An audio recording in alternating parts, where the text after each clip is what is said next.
lungdam na lai siang tho ma ku alian som le ni anel som thum le get pan som li le chang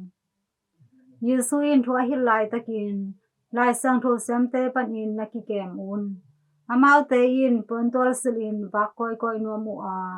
van zong na mun te a pi bol in ho pi ding ud in ki khom na in sunga to khom thu pi pen te a tu nuam in ne khom poi pi te sunga zong aki thu pi bol na mun te a tu nuam mo hi amau te in me gong te ne san ne mangu a kinai khem in sawei pi pi thu ange no hi to bang mi te in mo sang na lian zo a thok ding ho hi a chi hi to lai takin sum pi khian na mun maya Yesu tu in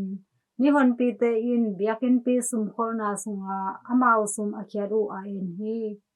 sum hau mi tam pi te in sum tam pi pi a khia u hi azong mei gong nu pi khat hong pa ya